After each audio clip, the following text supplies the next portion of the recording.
Hello everyone, this is Pooja Sharma from Pooja Sharma classes. उम्मीद करती हूँ आप सब अच्छे होंगे। तो आज हम डिस्कस करेंगे चाइल्ड डेवलपमेंट एंड पेडागोजी को। तो चलिए स्टार्ट करते हैं, समझते हैं। जो आपका सी टेट का एग्ज़ाम है, इसमें आपके 150 क्वेश्चन आते हैं। 150 इस एग्ज़ाम के लिए क्वेश्चन आते हैं और 150 ही आपको मिनट मिलती हैं। इस एग्ज़ाम में कोई भी नेगेटिव मार्किंग नहीं होती है, नो नेगेटिव मार्किंग। और बात करते हैं, अगर आप जर्नल में हैं तो आपको 90 नंबर लाना होता है। अगर आप ओबीसी एससी एसटी किसी भी अदर कैटेगरी में हैं तो आपको इस एग्ज़ाम को पास करने के लिए 82 नंबर लाना होता है। तो इसमें हम समझते हैं, आपको पता है जुलाई वाला सीट अनाउंस हो गया है। तो स्टार्ट करते हैं, समझते हैं। इसमें हम सीडीपी को डिस्कस करेंगे। बहुत ही बेहतरीन तरीके से मैं आपको सीडीपी को डिस्कस करा रही हूँ, तो आप हमारे साथ जुड़ जाइए और अपनी तैयारी को बेहतर बनाइए। आपको वीडियो पसंद आती है तो वीडियो को लाइक कर देना और अपने दोस्तों के साथ शेयर कर देना। चैनल को सब्सक्राइब नहीं किया है तो चैनल को सब्सक्राइब कर लेना। तो चलिए स्टार्ट करते हैं। फ्री नोट्स के लिए आप टेलीग्राम चैनल से जुड़ जाइए, वहाँ पर आपको फ्री नोट्स मिल जाएंगे। तो क्वेश्चन नंबर आपका 1 आता है कि समकालीन विचारधाराओं के अनुसार बाल विकास की प्रक्रिया है। समकालीन विचारधाराओं के अनुसार बाल विकास की प्रक्रिया बतानी है आपको। तो सभी बच्चों के लिए एक समान है और सभी बच्चे एक निश्चित आयु तक आते आते विशिष्ट निर्धारित लक्ष्य अवश्य प्राप्त कर लेते हैं। या फिर बहुआयामी है क्योंकि बच्चे विभिन्न प्रकार के संदर्भों में पलते बढ़ते हैं। थर्ड आता है आपका कि पूर्वानुमान बिल्कुल नहीं लगाया जा सकता, यद्यपि विकास सभी के लिए एक दिशात्मक होता है। ऑप्शन नंबर 4 आता है आपका कि सिर्फ माता पिता के लिए प्राप्त आनुवंशिक गुणों द्वारा ही निर्धारित होती है। तो आपको इसमें बताना है कौन सा सही है। समकालीन विचारधाराओं के अनुसार जो बाल विकास की प्रक्रिया है, तो इसमें आपको बताना है, इसका राइट आंसर हो जाता है ऑप्शन नंबर 2। बहुआयामी है क्योंकि बच्चे विभिन्न प्रकार के संदर्भों में पलते बढ़ते हैं, यानी कि अलग अलग प्रकार के कॉन्टेक्स्ट में बच्चे पलते बढ़ते हैं। तो यही आपका सही आंसर हो जाता है। बच्चे को विभिन्न विभिन्न माध्यमों से, विभिन्न विभिन्न तरीकों से बच्चे को समझाना चाहिए जिससे उसकी समझ में आ जाए। तो हमें विभिन्न प्रकार के संदर्भों में बच्चे हैं पलते बढ़ते हैं, यही आपका सही आंसर हो जाता है। सभी बच्चों के लिए एक समान है और सभी बच्चे निश्चित आयु तक आते आते विशिष्ट निर्धारित लक्ष्य को प्राप्त कर लेते हैं, यह आपका नेगेटिव हो जाता है।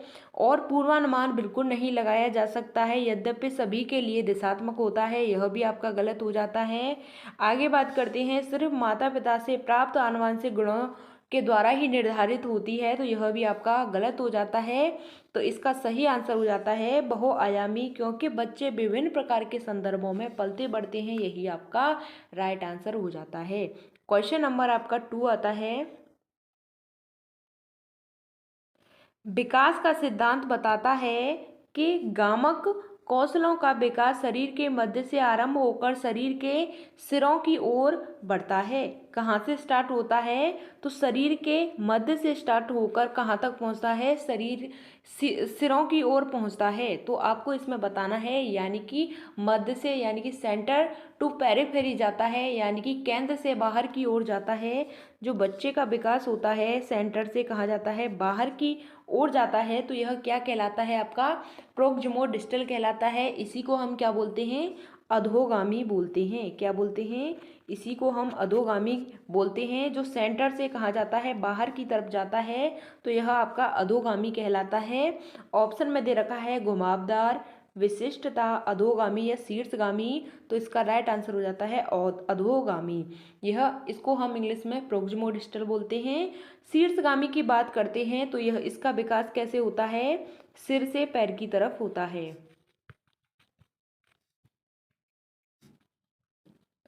सिर से पैर की तरफ विकास होता है, तो आपको समझना है। जो आपका शीर्षगामी होता है सिर से पैर की तरफ होता है। अधोगामी की बात करते हैं तो इसको हम प्रोक्सिमोडिस्टल बोलते हैं। यह सेंटर टू पेरिफेरी होता है, यानी कि केंद्र से बाहर की तरफ इसका विकास होता है। आपसे यही पूछा है कि सिर के मध्य से आरंभ होकर शरीर के सिरों की ओर बढ़ता है, यानी कि सेंटर से हमारा जाता है, हमारी जो उंगलियां होती हैं वहां तक जाता है, यानी कि केंद्र से बाहर की ओर निकल रहा है। तो यही आपका अधोगामी कहलाता है। क्वेश्चन नंबर आपका नेक्स्ट आता है, विकास से आपका एक क्वेश्चन बनता है, क्वेश्चन नंबर आपका नेक्स्ट है कि विकास की किस अवस्था में बच्चे कल्पनाशीलता वाले खेल में सक्रिय रूप से भाग लेते हैं। तो कौन सी जो अवस्था है उसमें बच्चे हैं कल्पनाशीलता वाले खेल में सक्रिय रूप से भाग लेते हैं। तो शेषावस्था है, या प्रारंभिक बाल्यावस्था है, मध्य बाल्यावस्था है, या फिर किशोरावस्था है। तो आपको इसमें बताना है वह कौन सी अवस्था है जिसमें बच्चे हैं कल्पनाशीलता विकास की उस अवस्था से लेकर, यानी कि कल्पनाशीलता की जो कौन सी अवस्था है कि बच्चे उसमें सक्रिय रूप से भाग लेते हैं। तो इसका सही आंसर हो जाता है प्रारंभिक बाल्यावस्था, अर्ली चाइल्डहुड है। इसमें बच्चे हैं कल्पनाशीलता वाले खेल में सक्रिय रूप से भाग लेना स्टार्ट कर देते हैं। और इस अवस्था की बात करते हैं जो प्रारंभिक बाल्यावस्था होती है, यह 2 से 6 वर्ष के बीच होती है। जो आपकी पूर्व बाल्यावस्था होती है 2 से 6 वर्ष की होती है। उत्तर बाल्यावस्था की बात करते हैं, उत्तर बाल्यावस्था की बात करते हैं तो यह आपकी 7 से 12 वर्ष के बीच की होती है, जिसको हम क्या बोलते हैं, उत्तर बाल्यावस्था बोलते हैं। 7 से 12 वर्ष के बीच की होती है। यहाँ तक बात क्लियर। अब आगे बढ़ते हैं।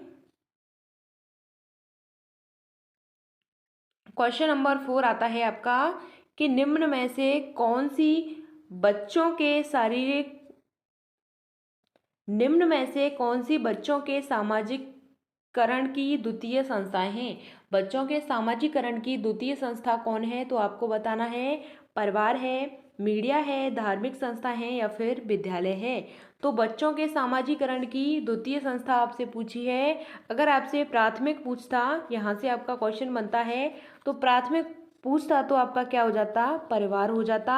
आपसे इसमें द्वितीय पूछा है तो द्वितीय में आपका क्या आ जाता है, आपका विद्यालय आ जाता है। विद्यालय आ जाता है क्योंकि बच्चा है परिवार से निकल के विद्यालय में जाता है। कहाँ पे जाता है, विद्यालय में जाता है। तो आपको इसमें द्वितीय संस्था के बारे में पूछा है तो इसका सही आंसर हो जाता है।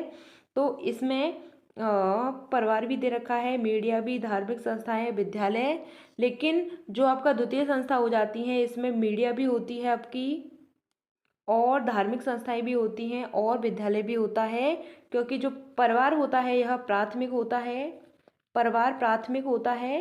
तो इसमें आपको ऑप्शन सेकंड और थर्ड और आपको फोर्थ ढूंढना है। कहाँ पे दे रखा है, तो सेकंड, थर्ड और फोर्थ आपको इसमें, सेकंड, थर्ड और फोर्थ आपको इसमें नहीं दे रखा है। तो इसलिए जो एग्जामिनर है उसने इस पर सही मार्क्स दिया है, सभी को कॉमन मार्क्स दिए हैं, तो सभी को समान अंक दिया है। आगे बात करते हैं। क्वेश्चन नंबर आपका 5 आता है, क्योंकि जो इसमें जो आपकी सामाजिकरण की द्वितीय संस्था होती है कौन कौन सी हो जाती हैं, तो मीडिया भी होती है, धार्मिक संस्थाएं भी होती हैं, और विद्यालय भी होता है। अगर आपसे प्राथमिक पूछता तो आपका परिवार हो जाता, लेकिन परिवार से निकलने के बाद में बच्चा कहाँ पे जाता है, धर्म समाज की बात करने लग जाता है, मीडिया में जाने लग जाता है, विद्यालय में भी जाता है। तो यही आपकी द्वितीय संस्थाएं हो जाती हैं। लेकिन आपको ऑप्शन सेकंड और थर्ड और फोर्थ नहीं दे रखा है, इसलिए आपको इस पर समान अंक मिले हैं, सभी को समान अंक इस पर मिले हैं। आगे बात करते हैं। क्वेश्चन नंबर आपका नेक्स्ट आता है, रुचि को 3 पेंसिलें दिखाई देती हैं। वह देखती है कि पेंसिल ख से बड़ी है, पेंसिल ख पेंसिल ग से बड़ी है। जब रुचि यह निष्कर्ष निकालती है कि क ग से बड़ी है तो वह जीन प्याजे के किस संज्ञानात्मक विकास की विशेषता को दर्शाती है। यानी कि कौन सी पेंसिल कौन सी से बड़ी है, कौन सी पेंसिल है यह इससे भी बड़ी है। तो आपको इसमें बताना है जीन प्याजे के अनुसार कि कौन सी आपको इसमें जो विशेषता है वह हो जाती है। तो क्रमबद्धता होती है, संरक्षण होता है, संक्रमक अनुमान होता है, या फिर परकल्पना आधारित निगमनात्मक तर्क होता है। तो आपको इसमें बताना है, इसका सही आंसर हो जाता है सकर्मक अनुमान। इसमें बच्चा है अनुमान लगाता है जीन प्याजे के अनुसार कि कौन सी पेंसिल है, यानी कि क पेंसिल है ख से बड़ी है, ख पेंसिल है वह ग से बड़ी है, और जो आपकी क पेंसिल है वह ग से बड़ी है। यानी कि बच्चा है अनुमान लगा रहा है कि कौन सी पेंसिल कौन सी से बड़ी है, कौन सी पेंसिल कौन सी से छोटी है। तो इसमें आपका क्या हो जाता है, बच्चा है वह क्या लगा रहा है, अनुमान लगा रहा है। यहाँ तक बात क्लियर। आगे बात करते हैं, बच्चा है अनुमान लगाना कौन सी एज में स्टार्ट कर देता है, तो 7 से 12 वर्ष के बीच में बच्चा अनुमान लगाना स्टार्ट कर देता है। क्वेश्चन नंबर आपका नेक्स्ट आता है, जीन पियाजे के संज्ञानात्मक विकास के सिद्धांत के अनुसार मूर्त संक्रियात्मक चरण में बालक निम्न में से क्या कर पाने के योग्य होता है। तो आपको जीन पियाजे के अनुसार बताना है कि संज्ञानात्मक विकास के सिद्धांत के अनुसार मूर्त संक्रियात्मक अवस्था की बात की गई है। तो कब से कब तक होती है, जो मूर्त संक्रियात्मक अवस्था होती है वह 7 से 11 वर्ष होती है। 7 से 11 वर्ष होती है। और इसमें पूछा है कि बालक निम्न में से क्या कर पाने योग्य है। 7 से 11 वर्ष की अवस्था में बच्चा है क्या कर सकता है, तो प्रतिवर्तन करता है, परिकल्पना आधारित निगमनात्मक तार्किक चिंतन करता है, अमूर्त चिंतन करता है या प्रतिज्ञाप्ति चिंतन करता है। आपको इसमें बताना है बच्चा क्या करता है। 7 से 11 वर्ष की अवस्था में बच्चा है वह प्रतिवर्तन करता है। क्या करता है, यानी कि रिवर्सिबिलिटी की जो समझ होती है इसमें बच्चे को आ जाती है। लेकिन जो आपकी पूर्व संक्रियात्मक अवस्था होती है, यानी कि जो आपकी 2 से 6 वर्ष की अवस्था होती है, इस अवस्था में इसको हम बोलते हैं पूर्व संक्रियात्मक अवस्था। पूर्व संक्रियात्मक अवस्था बोलते हैं। तो इस अवस्था में बच्चे में रिवर्सिबिलिटी की समझ नहीं होती है, बच्चे को पता नहीं होता है। यानी कि बच्चे के सामने 1 किलो रुई रख दी जाए, जो रुई होती है 1 किलो रख दी जाए, और बच्चे के सामने 1 किलो कुछ भी मान लो आप रख दिया जाए, यानी कि रुई के साइज से छोटा हो, तो बच्चा है वह समझ नहीं पाता है। यानी कि इसमें रिवर्सिबिलिटी की समझ नहीं आ पाती है कि वह ज़्यादा चीज़ को देखता है, यानी कि जो रुई ज़्यादा दिख रही है उसको लगता है यह बड़ी है, उसमें तर्क करने की समझ नहीं होती है। लेकिन जो मूर्त संक्रियात्मक अवस्था है, 7 से 11 वर्ष की अवस्था है, इस एज में बच्चे को तर्क करने की समझ आ जाती है, यानी कि रिवर्सिबिलिटी की समझ आ जाती है प्रतिवर्तन में। यह क्वेश्चन कई बार पूछा जा चुका है, तो आपको इसको अच्छे से समझ लेना है। क्वेश्चन नंबर आपका नेक्स्ट आता है, निम्नलिखित में से कौन सा चरण लॉरेंस कोहलबर्ग के द्वारा दिए गए नैतिक विकास के सिद्धांत में शामिल नहीं है। आपको इसमें बताना है लॉरेंस कोहलबर्ग के अनुसार नैतिक विकास के सिद्धांत में शामिल नहीं है। तो कौन सा चरण है वह शामिल नहीं है। पारंपरिक चरण है, अपारंपरिक चरण है, उत्तर पारंपरिक चरण है या पूर्व पारंपरिक चरण है। आपको इसमें बताना है कौन सा चरण है वह इसमें शामिल नहीं है लॉरेंस कोहलबर्ग के नैतिक विकास के सिद्धांत में। तो इसका सही आंसर हो जाता है ऑप्शन नंबर 2, अपारंपरिक चरण है, यह शामिल नहीं है, इसलिए यह आपका सही हो जाता है, नहीं पूछा है। ऑप्शन नंबर 2 इसका राइट आंसर हो जाता है। पारंपरिक चरण होता है, उत्तर पारंपरिक चरण होता है, पूर्व पारंपरिक चरण होता है, लेकिन आपका अपारंपरिक चरण नहीं होता है, इसलिए आपका ऑप्शन नंबर 2 सही हो जाता है। क्वेश्चन नंबर आपका नेक्स्ट आता है, एक अध्यापिका अपनी कक्षा के लिए लेव वाइगोत्स्की के सामाजिक संरचनावादी सिद्धांतों पर आधारित शिक्षण प्रक्रिया तैयार करना चाहती है, उसे निम्न में से किसके प्रयोग से बचना चाहिए। तो सामाजिक संदर्भों पर आधारित शिक्षण अधिगम की अभिकल्पना करना, या फिर विद्यार्थियों के अधिगम प्रयासों का गहन व अवलोकन करना, या अधिगम के आकलन के लिए मानकीकृत परीक्षाओं का इस्तेमाल करना, या आवश्यकता के अनुसार पाठ का प्रयोग करना। किसके अनुसार बताना है आपको, वाइगोत्स्की के अनुसार बताना है। वाइगोत्स्की की बात करते हैं तो यह हमेशा समाज और संस्कृति की बात करते हैं। किसकी बात करते हैं, समाज संस्कृति की बात करते हैं, हमेशा समाज संस्कृति की बात करते हैं। तो सामाजिक संदर्भों पर आधारित शिक्षण की अभिकल्पना करना बिल्कुल सही हो जाता है आपका। विद्यार्थियों के अधिगम प्रयासों का गहन व अवलोकन करना, बिल्कुल बच्चे हैं ऑब्जर्व करेंगे, तो यह आपका सही हो जाता है। आवश्यकता के अनुसार पाठ का प्रयोग करना, यानी कि बच्चे को इसके फोल्डिंग देना, बच्चों को क्या करना, इसके फोल्डिंग देना, तो बिल्कुल सही हो जाता है। लेकिन क्या करने से बचना चाहिए, तो बच्चे को आकलन के लिए मानकीकृत परीक्षाओं का इस्तेमाल, यानी कि बच्चे को मानकीकृत परीक्षाओं का इस्तेमाल बिल्कुल नहीं करना चाहिए, यह आपका नेगेटिव हो जाता है। जहाँ पर भी आपको दिख जाए यह आपका क्या होता है, नेगेटिव होता है। मानकीकृत आपका क्या हो जाता है, नेगेटिव हो जाता है। इसलिए ऑप्शन नंबर 3 इसका सही आंसर हो जाता है। क्वेश्चन नंबर आपका नेक्स्ट आता है, लेव वाइगोत्स्की ने अपने सामाजिक संरचनावाद सिद्धांत में निम्न में से किसे विद्यार्थियों के अधिगम को सुसाध्य करने हेतु उपयुक्त बताया है। किसने, लेव वाइगोत्स्की के अनुसार आपको बताना है। तो सहकर्मी सहयोगिता, सांस्कृतिक उपकरणों का अहस्तक्षेप, या रटकर याद करने पर बल, या गैर संदर्भित पाठ्यक्रम। तो आपको इसमें बताना है किसके अनुसार, लेव वाइगोत्स्की के अनुसार। तो इसका सही आंसर हो जाता है ऑप्शन नंबर 1, सहयोगी योग्यता है, यह आपका इसमें सही हो जाता है। अधिगम सुसाध्य करने हेतु इसमें बताया है सामाजिक संरचना के सिद्धांत में लेव वाइगोत्स्की ने कि जो सहकर्मी सहयोगिता है यानी कि पीयर कोलैबोरेशन की बात की गई है, यह आपका सही हो जाता है। तो सांस्कृतिक उपकरणों में अहस्तक्षेप दे दिया है, तो यह आपका नेगेटिव हो जाता है। रट कर याद करने पर बल, बिल्कुल आपका नेगेटिव हो जाता है। गैर संदर्भित पाठ्यक्रम, बिल्कुल आपका नेगेटिव हो जाता है। इसलिए इसका सही आंसर हो जाता है ऑप्शन नंबर 1। यहाँ तक बात करिए, आपको पॉजिटिव और नेगेटिव वर्ड्स को मैं आपको करा दूंगी, क्योंकि यहीं से आपके बहुत सारे क्वेश्चन सॉल्व हो जाएंगे सीडीपी में। आगे बात करते हैं, क्वेश्चन नंबर 10 आता है आपका, किसी प्रगतिवादी कक्षा के बारे में एक अध्यापिका का क्या विश्वास होना चाहिए। किसी प्रगतिवादी कक्षा में एक अध्यापिका का क्या विश्वास होना चाहिए। तो कक्षा हमेशा कठोर नियंत्रित में रहे, यानी कि नियंत्रण में रहे, कठोर वातावरण के नियंत्रण में रहे, और सिर्फ अध्यापक को निर्देश देने चाहिए, यानी कि सिर्फ अध्यापक को निर्देश देने चाहिए, ऐसा वातावरण होना चाहिए उस विद्यालय का। या फिर अधिगम केवल कक्षा में ही होता है। अधिगम का मतलब होता है सीखना। अधिगम का मतलब क्या होता है, सीखना होता है।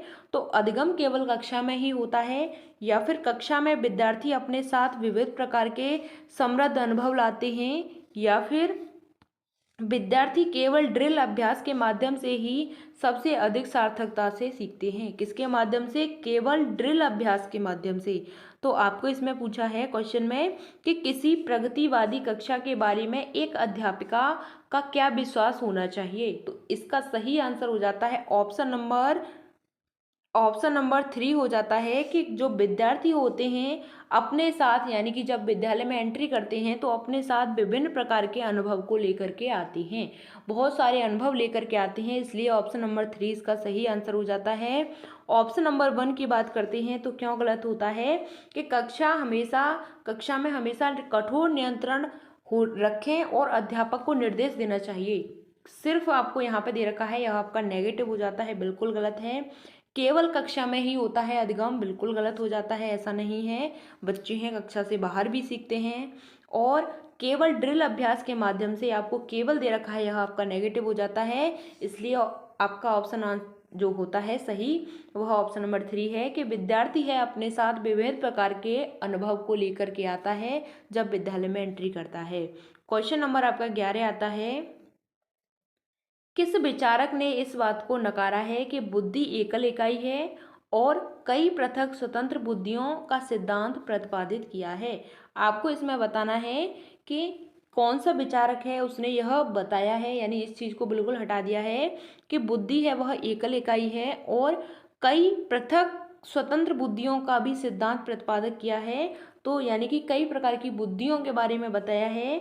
तो जीन पियाजे ने, हार्वर्ड गार्डनर ने, लेव वाइगोत्स्की ने, या ऑप्शन नंबर 4 है आपका लॉरेंस कोहलबर्ग ने। तो कई प्रकार की बुद्धि बताई हैं, किसने बताई हैं, तो यह हार्वर्ड गार्डनर ने बताई हैं। कितने प्रकार की बुद्धि हैं, इन्होंने 8 प्रकार की बुद्धि को बताया है।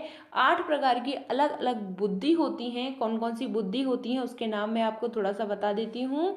पहली आती है वैयक्तिक परबुद्धि, दूसरी आती है वैयक्तिक स्वबुद्धि, तीसरी आती है आपकी संगीत बुद्धि, चौथी आती है आपकी शरीर गतिकी बुद्धि, पांचवी आती है आपकी स्थानीय बुद्धि, छठवीं आती है आपकी तार्किक गणितीय बुद्धि, सातवीं आती है भाषाई बुद्धि और आठवीं आती है आपकी प्राकृतिक बुद्धि। तो इन्होंने 8 प्रकार की बुद्धि बताई हैं। किसने? हार्वर्ड गार्डनर ने। कई बार हार्वर्ड गार्डनर से क्वेश्चन बना है। तो इन्होंने क्या कहा है कि बुद्धि एक प्रकार की नहीं है, बुद्धि है वह विभिन्न विभिन्न प्रकार की है, इसलिए इन्होंने 8 प्रकार की बुद्धि के विषय में बताया है। आगे बात करते हैं। क्वेश्चन नंबर आपका 12 आता है। खिलौने के रूप में गुड़िया मिलने पर रोहन की प्रतिक्रिया थी कि मुझे यह खिलौना पसंद नहीं है क्योंकि लड़के गुड़िया से नहीं खेलते। यह किसका उदाहरण है? किसने कहा था? तो यह एक बच्चा था, उसका नाम था रोहन। तो बच्चे को गुड़िया दे दी और उसने क्या कहा? उस बच्चे ने क्या कहा कि मुझे यह खिलौना बिल्कुल पसंद नहीं है क्योंकि लड़के हैं गुड़िया से नहीं खेलते हैं। तो इसमें क्या है? जेंडर प्रासंगिकता है, जेंडर भेदभाव है, जेंडर रूढ़िबद्धता है या फिर जेंडर स्थिरता है। तो आपको इसमें बताना है तो यह क्या है? तो इसका सही आंसर हो जाता है ऑप्शन नंबर 3 जेंडर रूढ़िबद्धता। क्या होता है? जेंडर रूढ़िवादिता होता है, इसको हम इंग्लिश में बोलते हैं जेंडर स्टीरियोटाइप। बच्चा है क्या है? जेंडर स्टीरियोटाइप है, क्योंकि इसने क्या कहा कि लड़के हैं गुड़िया से नहीं खेलते हैं, मुझे यह गुड़िया पसंद नहीं है क्योंकि गुड़िया से खेलने वाली तो लड़कियां होती हैं। तो यह बिल्कुल आपका इसमें ऑप्शन नंबर 3 सही हो जाता है, जेंडर रूढ़िवादिता। क्वेश्चन नंबर, क्योंकि जेंडर से आपका एक क्वेश्चन हमेशा बनता है, आपको इसको अच्छे से कर लेना है। आगे बात करते हैं। क्वेश्चन नंबर 13 आता है आपका कि एक शिक्षक 1 महीने की अवधि के अंतराल में विद्यार्थियों को निबंध लेखन के लिए कई ड्राफ्ट लिखने के लिए सहयोग देता है। यदि यह शिक्षक प्रत्येक विद्यार्थी के सभी ड्राफ्ट को ध्यान में रखता है और उन सभी ड्राफ्ट पर काम करने के लिए प्रक्रिया को भी मान्यता देता है, तो इस प्रकार के मूल्यांकन को हम क्या कहेंगे? तो इस प्रकार के मूल्यांकन को हम क्या कहेंगे? तो योगात्मक कहेंगे, मानक संदर्भित कहेंगे या फिर रचनात्मक कहेंगे या फिर मानकीकृत कहेंगे। तो आपको इसमें बताना है। क्वेश्चन में आपसे पूछा है कि एक शिक्षक 1 महीने की अवधि के अंतराल विद्यार्थियों को निबंध लेखन के कई ड्राफ्ट लिखने के लिए सहयोग देता है। यदि शिक्षक प्रत्येक विद्यार्थियों को सभी ड्राफ्ट ध्यान में रखता है और उन सभी ड्राफ्ट पर काम करने के लिए प्रक्रिया को भी मान्यता देता है, तो इस प्रकार का मूल्यांकन को हम क्या कहेंगे? तो इसे हम क्या कहेंगे? रचनात्मक मूल्यांकन कहेंगे। इसको हम रचनात्मक मूल्यांकन कहेंगे। इसको हम इंग्लिश में बोलते हैं फॉर्मेटिव। क्या बोलते हैं? फॉर्मेटिव मूल्यांकन कहेंगे। इसको हम रचनात्मक मूल्यांकन कहेंगे कि जो अध्यापक है वह क्या करता है कि लेखन के लिए कई ड्राफ्ट लिखने का सहयोग देता है और प्रत्येक विद्यार्थी के लिए ड्राफ्ट को ध्यान में रखता है, यानी कि हर विद्यार्थी का ड्राफ्ट को वह ध्यान में रखता है अध्यापक, और उन सभी ड्राफ्ट पर काम करने की प्रक्रिया को भी मान्यता देता है, यानी कि सभी बच्चों को मान्यता देता है उस पर काम करने के लिए। तो यह आपका रचनात्मक आकलन होता है, इसे हम फॉर्मेटिव आकलन कहते हैं। क्वेश्चन नंबर आपका 14 आता है।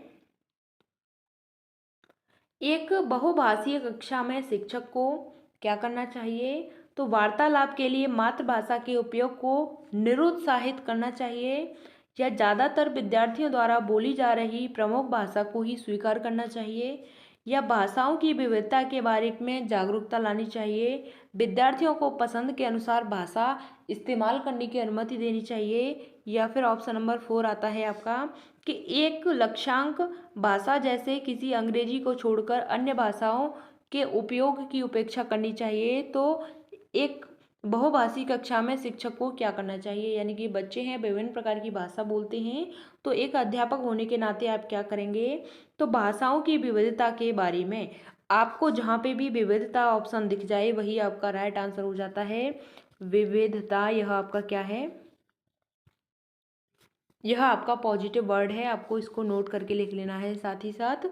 तो भाषाओं की विविधता के बारे में जागरूकता लानी चाहिए और विद्यार्थियों को पसंद के अनुसार भाषा इस्तेमाल करने की बिल्कुल अनुमति देनी चाहिए। यही आपका सही आंसर हो जाता है ऑप्शन नंबर 3। क्वेश्चन नंबर आपका नेक्स्ट आता है, क्वेश्चन नंबर 15 है आपका। राष्ट्रीय शिक्षा नीति 2020 के अनुसार आपको बताना है, तो केवल पूर्व निर्धारित विषय वस्तु पर केंद्रित होना चाहिए, केवल पूर्व निर्धारित, या फिर समस्या समाधान पर केंद्रित होना चाहिए, या फिर अधिगमकर्ताओं को समालोचनात्मक चिंतन का विकास करना चाहिए, या फिर अन्वेषण निर्धारित और खोज आधारित होना चाहिए। किसको? राष्ट्रीय शिक्षा नीति के बारे में आपसे पूछा है 2020 के अनुसार शिक्षा को क्या होना चाहिए। तो इसमें आपको ऑप्शन दे रखे हैं, फर्स्ट, थर्ड और फोर्थ दे रखा है, फर्स्ट, सेकंड और थर्ड दे रखा है, फर्स्ट, सेकंड और थर्ड दे रखा है, फर्स्ट, सेकंड, थर्ड और फोर्थ। तो क्या होना चाहिए? इसका सही आंसर हो जाता है, तो इस क्वेश्चन के लिए आपको आयोग ने सभी को समान अंक दिया है। सभी को क्या दिया है? समान अंक दिया है। तो इसमें आपको आपसे पूछा है कि जो शिक्षा नीति है इसके अनुसार आपको बताना है कि पूर्व निर्धारित विषय वस्तु केंद्रित होनी चाहिए, समस्या समाधान केंद्रित होनी चाहिए, अधिगमकर्ताओं का सालोचना चिंतन का विकास करना चाहिए, अन्वेषण की खोज पर आधारित होना चाहिए।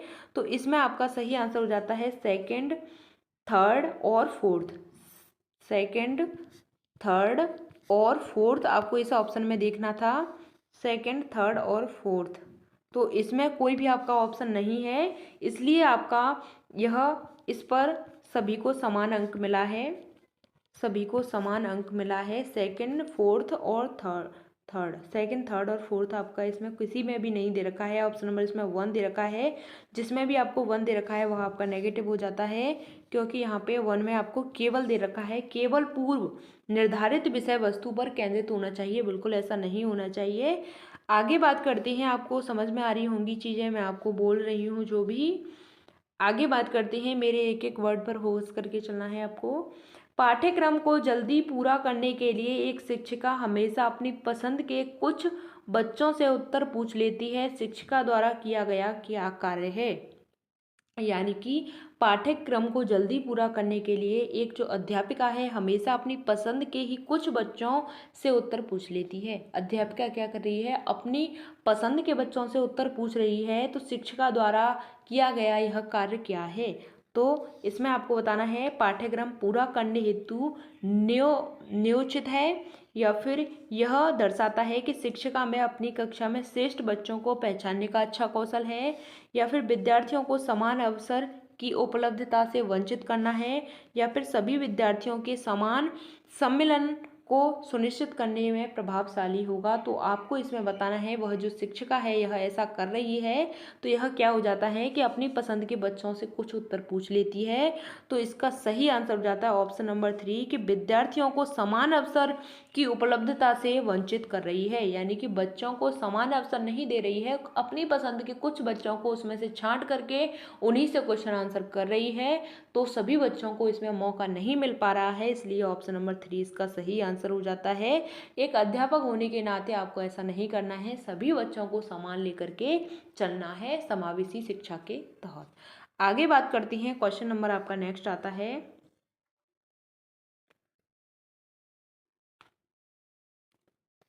गुणज वैकल्य को जूझते छात्र के समावेशन हेतु निम्न में से क्या महत्वपूर्ण है? आपको बताना है गुणज वैकल्य से जूझते छात्र को समावेशन हेतु निम्न में से क्या महत्वपूर्ण है? तो कार्य पूर्ण करने के लिए सख्त समय बाध्यता निश्चित करना, या फिर विद्यार्थियों को दृश्य आधारित परिकलन कैलकुलेटर और गणित संबंधी प्रयोज्यता को उपलब्ध कराना, या फिर पाठ्यांश में मौजूद प्रसंगोचित जानकारी को निष्प्रभ यानी ढकने के लिए अतिरिक्त विषय वस्तु जोड़ देना, या फिर विद्यार्थी के अधिगम के आकलन में सिर्फ मानकीकृत तरीकों का इस्तेमाल करना। तो इसमें आपको बताना है गुणज वैकल्य में जूझते छात्र के समावेशन हेतु निम्न में से क्या महत्वपूर्ण है? तो इसका सही आंसर हो जाता है ऑप्शन नंबर 2। इसमें क्या महत्वपूर्ण है? दृश्य आधारित परिकलन हो चाहिए, कैलकुलेटर यानी कि कैलकुलेटर संबंधी बच्चे को समस्या है। गणित जो गुणज वैकल्य है यह किससे संबंधित है? यह कैलकुलेशन से संबंधित है, यानी कि गणित संबंधी प्रायोगिकता को उपलब्ध कराना चाहिए, यानी कैलकुलेटर वगैरह उपलब्ध कराने चाहिए। ऑप्शन नंबर 2 इसका सही आंसर हो जाता है।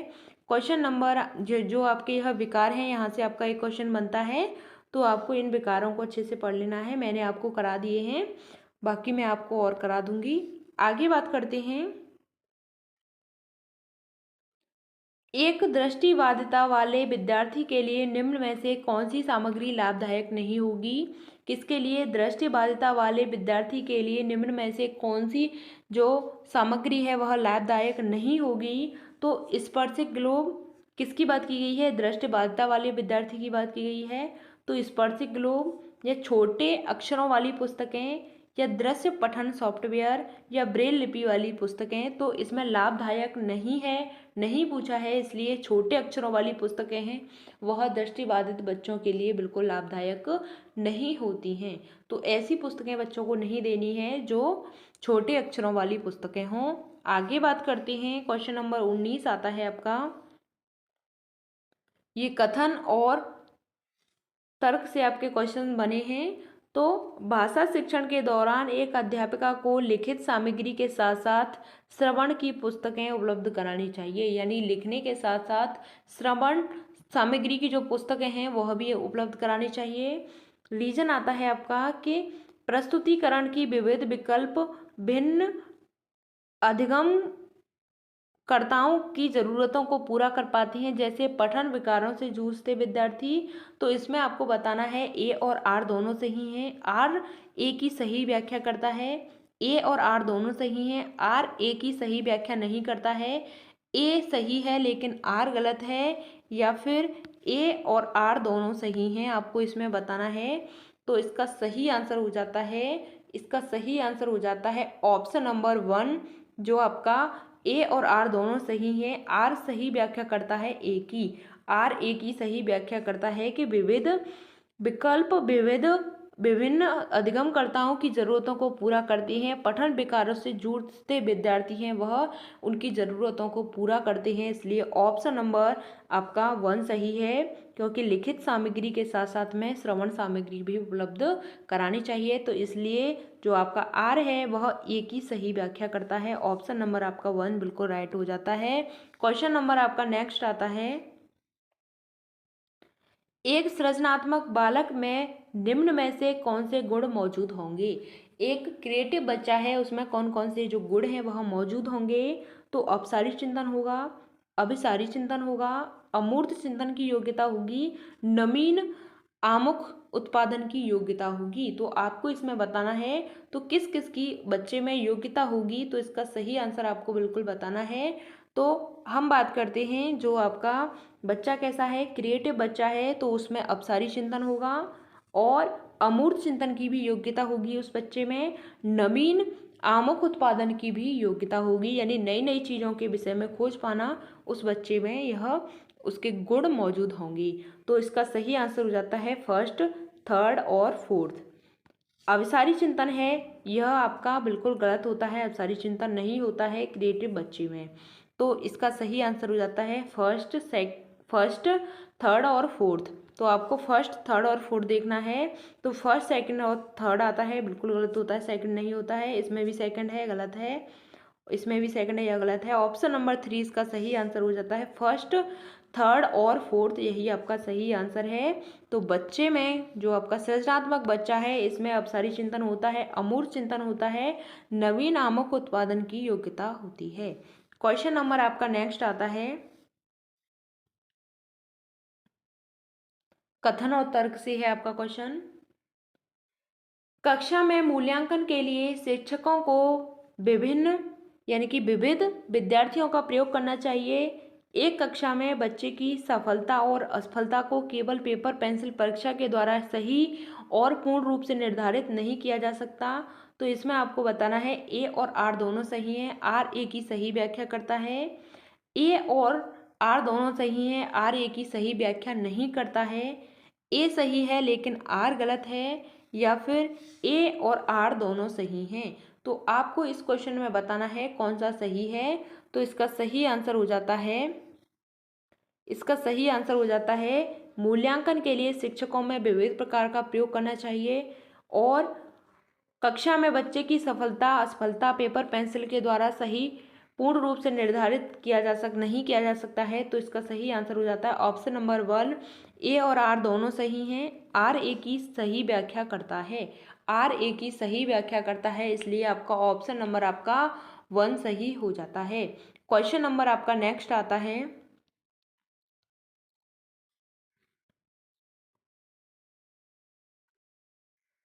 किसी संप्रत्यय को पढ़ाने के लिए एक अध्यापिका विभिन्न उदाहरण प्रस्तुत करती है और उसके बाद विद्यार्थी को उन उदाहरणों द्वारा एकत्रित जानकारी के आधार पर नियम निर्धारित करने को कहती है।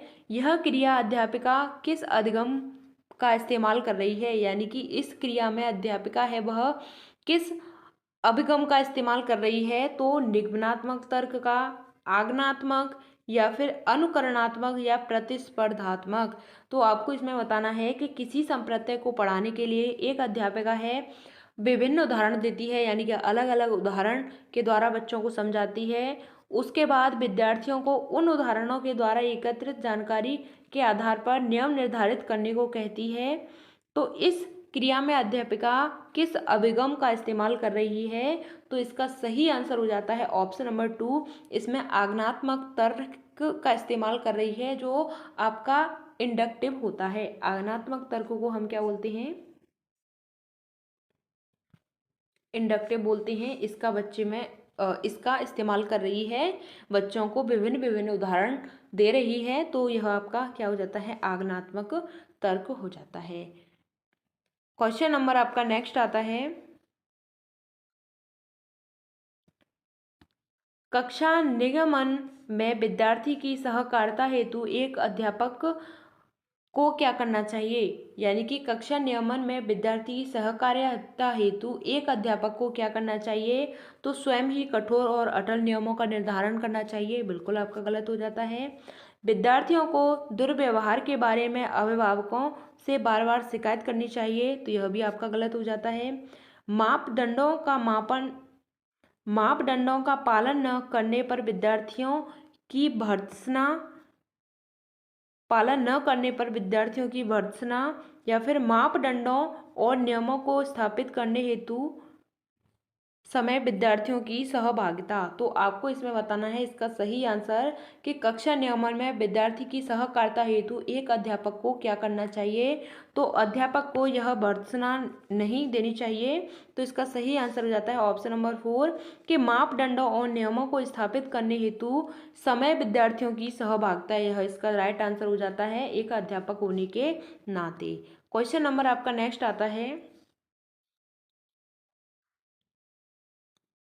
वह विकल्प चुनिए जो उन संदर्भों का सही चुनाव करता है जिनमें बच्चों के लिए अधिगम हो पाता है, यानी कि इसमें एक विकल्प चुनिए जो उन संदर्भों का सही चुनाव करता है जिनमें बच्चों के लिए अधिगम हो पाता है। तो खेलकूद, घर, कक्षा कक्ष। तो इसमें आपको बताना है तो बच्चे का अधिगम कैसे इसमें हो पाता है या नहीं हो पाता है, तो 1 और 2 सही है, यानी खेल और घर। 2 और 3 यानी कि घर और कक्षा कक्ष, या फिर 1st 2nd और 3 यानी खेलकूद, घर, कक्षा कक्ष, या ऑप्शन नंबर 4 आता है कि 3rd। तो इसमें आपको बताना है, तो इसका सही आंसर हो जाता है तो बच्चों के अधिगम हो पाता है, यानी खेलकूद के माध्यम से भी होता है, घर पर भी होता है, कक्षा कक्ष में भी होता है। तो 1st 2nd और 3rd इसका सही आंसर हो जाता है ऑप्शन नंबर 3 इसका बिल्कुल सही आंसर है। क्वेश्चन नंबर आपका नेक्स्ट आता है, क्वेश्चन नंबर 25 आता है आपका कि निम्न में से कौन सी तकनीक छात्रों में समस्या समाधान हेतु कौशलों के विकास हेतु प्रभावशाली नहीं है। तो इसमें पूछा है प्रभावशाली नहीं है किसके लिए, समस्या समाधान कौशलों के लिए। मुद्दों पर चर्चा को सुसाध्य करना और छात्रों को चर्चा में भाग लेने के लिए प्रोत्साहित करना, या फिर समस्या को हल करने के लिए छात्रों को विचार मंथन और विचार उत्पन्न करने के लिए प्रोत्साहित करना, समस्या समाधान खोजने के लिए छात्रों को विविध प्रकार की शिक्षण सामग्री प्रदान करना, या फिर हर समस्या के लिए एक ही जैसी पूर्व निर्धारित चरण दर चरण प्रक्रिया इस्तेमाल करने पर बल देना। तो आपको इसमें बताना है तो समस्या को समाधान करने के लिए कौन सी जो विकास की प्रक्रिया है वह प्रभावशाली नहीं है, नहीं पूछा है, इसलिए आपका नहीं वाला बिल्कुल सही हो जाता है। तो भाग लेने के लिए प्रोत्साहित करना बिल्कुल सही होता है आपका। समस्या को हल करने के लिए विचार मंथन बिल्कुल करने चाहिए, बिल्कुल सही होता है। समस्या समाधान खोजने के लिए विविध प्रकार की शिक्षण सामग्री का प्रयोग करना चाहिए, यह बिल्कुल सही है। और पूर्ण निर्धारण चरण दर चरण इस्तेमाल पर बल देना चाहिए, बल नहीं देना चाहिए, यह आपका नेगेटिव हो जाता है। इसलिए यह आपका सही हो जाता है क्योंकि आपसे नहीं पूछा है। ऑप्शन नंबर 4 आपका राइट आंसर हो जाता है। क्वेश्चन नंबर आपका नेक्स्ट आता है, निम्न में से कौन सा एक संरचनावादी कक्षा का अभिलक्षण है। आपको इसमें बताना है कि संरचनावादी कक्षा का अभिलक्षण बताना है। तो अधिगम प्रक्रिया को अधिगमकर्ता निष्क्रिय होते हैं, अधिगम प्रक्रिया में अधिगमकर्ता होते हैं वह निष्क्रिय होते हैं, या फिर पाठ्य पुस्तकों को यंत्रवत याद करने पर अत्यधिक महत्व दिया जाता है, या कक्षा में बच्चों को प्रश्न पूछने के लिए प्रोत्साहित नहीं किया जाता है, या फिर कक्ष में बच्चों के पिछले अनुभव का उपयोग नए ज्ञान की रचना के लिए किया जाता है। तो आपको इसमें बताना है जो एक संरचनावादी कक्षा होती है इसका जो लक्षण होता है वह क्या होता है। तो इसका सही आंसर हो जाता है जो अधिगम प्रक्रिया अधिगमकर्ता निष्क्रिय होते हैं, बिल्कुल आपका गलत है। यंत्रवत याद करना चाहिए, बिल्कुल रटना नहीं चाहिए। प्रश्न पूछने के लिए प्रोत्साहित नहीं करना चाहिए, बिल्कुल गलत है। इसलिए आपका ऑप्शन नंबर 4 सही हो जाता है कि कक्ष में बच्चों के पिछले अनुभवों का उपयोग नए ज्ञान की रचना के लिए किया जाता है। किसके लिए किया जाता है? नए ज्ञान की रचना के लिए किया जाता है। इसलिए ऑप्शन नंबर आपका 4 सही हो जाता है। क्वेश्चन नंबर आपका नेक्स्ट आता है, क्वेश्चन नंबर 27 आता है कि निम्नलिखित में से कौन सी विचारधारा बच्चों के अधिगम में अवरोधक है। तो कौन सी विचारधारा है वह बच्चों के अधिगम में अवरोधक है, यानी कि सीखने के लिए रुकावट का काम कर रही है। तो त्रुटियां अधिगम की प्रक्रिया का एक हिस्सा है, यानी कि जो गलतियां हैं बच्चों की सीखने की प्रक्रिया का एक हिस्सा होती हैं, या फिर अधिगमकर्ताओं के लिए त्रुटियां करना एक लज्जाजनक कार्य है, यानी कि जो गलतियां होती हैं वह सभी से होती हैं, ऐसा नहीं है कि किसी से भी कोई गलतियां नहीं होती हैं। तो इसमें आपको बताना है अधिगम में कौन सा अवरोधक है। त्रुटियां अधिगमकर्ताओं की संकल्पना में समझ में अंतरालों की जानकारी देती हैं, या फिर अधिगमकर्ताओं को डांट के भय के बिना त्रुटियां करने के लिए मौका मिलना चाहिए। तो इसमें आपको बताना है कि विचारधारा बच्चों के अधिगम में अवरोधक हैं। तो किस अधिगम में अवरोधक हो जाती हैं? तो इसका सही आंसर है कि अधिगमकर्ताओं के लिए त्रुटियां करना एक लज्जाजनक कार्य है। यह आपका बिल्कुल गलत हो जाता है। अवरोधक का काम कर रही है, रुकावट का काम कर रही है। गलतियां सभी से होती हैं लेकिन यह लज्जाजनक कार्य है, ऐसा बिल्कुल नहीं है। इसलिए आपका ऑप्शन नंबर 4 सही हो जाता है। क्वेश्चन नंबर आपका नेक्स्ट आता है, क्वेश्चन नंबर 28 है आपका, निम्न में से कौन सा बाह्य अभिप्रेरणा का एक उदाहरण है। बाह्य अभिप्रेरणा की बात करते हैं, यानी कि बाहर की जो अभिप्रेरणा मिलती है हमें, एक्सट्रिंसिक मोटिवेशन होता है, यह बाह्य अभिप्रेरणा का इसमें आपको उदाहरण बताना है। तो अपने अधिगम को दृढ़ करने के लिए शोध करते समय अमन विभिन्न स्रोतों की सहायता लेता है, यानी कि अपने अधिगम को दृढ़ करने के लिए शोध करते समय अमन विभिन्न स्रोतों की सहायता लेता है, या फिर नगद इनाम पाने के लिए रेयान एक परियोजना के लिए विभिन्न स्रोतों से खोज करता है। यह सितारा अपने स्व संतोषण के लिए, यानी अपने संतोष के लिए वह अपने से बड़े यानी अपनों से जो बड़े नियमित तौर तरीकों पर प्रतिपुष्टि लेती है, या फिर अपनी व्यक्तिगत अभिरुचि एवं अभिक्षमताओं को बढ़ाने के लिए कुलमित क्रियाकलाप का नियमित रूप से अभ्यास करता है। तो आपको इसमें बताना है कि बाह्य अभिप्रेरणा का उदाहरण कौन सा हो जाता है। तो इसका सही आंसर हो जाता है ऑप्शन नंबर 2 कि नगद इनाम पाने के लिए। नगद इनाम यानी कि बाहर से यह हमको क्या मिल रही है, बाहर से बाहरी अभिप्रेरणा मिल रही है, बाहरी जो मोटिवेशन का काम कर रही है, क्या कर रही है कि हमको नगद इनाम पाने के लिए, नगद इनाम पाने के लिए रेयान एक परियोजना के लिए विभिन्न स्रोतों से खोज करता है। किसके लिए? नगद इनाम पाने के लिए। क्वेश्चन नंबर आपको नेक्स्ट आता है, क्वेश्चन नंबर 29 है आपका, कोविड से आपका क्वेश्चन बना है कि कोविड-19 महामारी के दौरान तनाव ने विद्यार्थियों के प्रदर्शन को नकारात्मक रूप से प्रभावित किया है। यह निम्नलिखित में से किस प्रकार के संबंध को स्पष्ट करता है? तो प्रतियोगिता और संज्ञान को करता है, संज्ञान और संवेग को करता है, आनुवंशिकता और निष्पादन को करता है, या फिर आनुवंशिकता और वातावरण को यह करता है। तो इसका सही आंसर हो जाता है ऑप्शन नंबर 2, संज्ञान और संवेग को। किसको करता है? संज्ञान और संवेग को करता है, यानी कॉग्निटिव एंड इमोशंस को यह बहुत ही ज़्यादा क्या करता है? प्रभावित करता है। ऑप्शन नंबर 2 इसका सही आंसर है। क्वेश्चन नंबर आपका लास्ट आता है, क्वेश्चन नंबर 30 है आपका कि अधिगम अधिक सार्थक और प्रभावशाली होता है अगर वह मुख्यतः हो, यानी कि जो अधिगम है, सीखना है, वह अधिक ही सार्थक और प्रभावशाली होता है अगर वह मुख्यतः हो। तो क्या हो? शिक्षक निर्देशित हो, सहपाठियों द्वारा निर्देशित हो, या फिर पाठ्य पुस्तक केंद्रित हो, या फिर स्वनिर्देशित हो। तो आपको इसमें बताना है कि जो प्रभावशाली कब होता है, जो हमारा सीखना होता है कब होता है, तो ये वह स्वनिर्देशित हो। क्या हो? स्वनिर्देशित हो। ऑप्शन नंबर 4 इसका सही आंसर हो जाता है कि वह जो पाठ्यक्रम है, वह जो सीखने की प्रक्रिया है बच्चे में सार्थक और प्रभावशाली तभी हो पाती है जब बच्चा है वह स्वनिर्देशित हो, यानी कि सेल्फ डायरेक्टेड हो। क्या हो?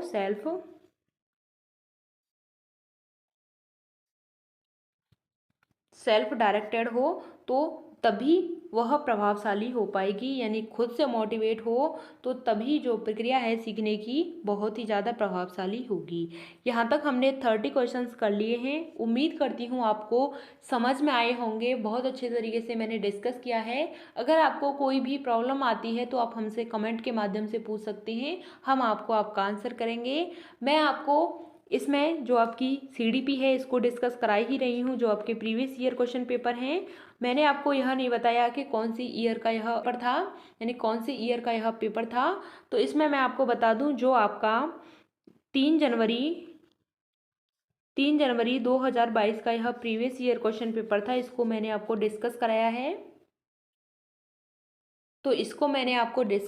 है। तो आपने अच्छे से किया है।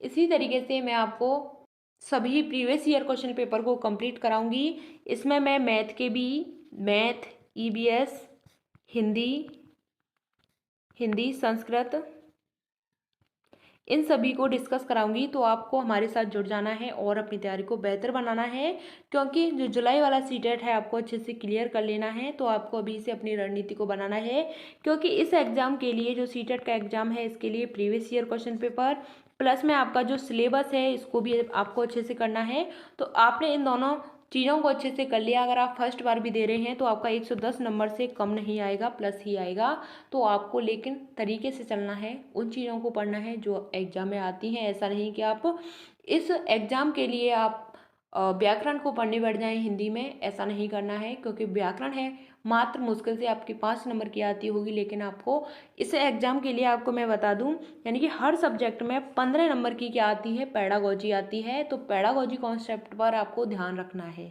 ठीक, तो मिलते हैं आपको आगे की नेक्स्ट वीडियो में। तब तक के लिए थैंक्स फॉर वॉचिंग। जय हिंद, वंदे मातरम। अगर आपका कोई भी डाउट होता है तो कमेंट के माध्यम से हमसे पूछ लेना। तो आगे की नेक्स्ट वीडियो में मिलते हैं आपसे।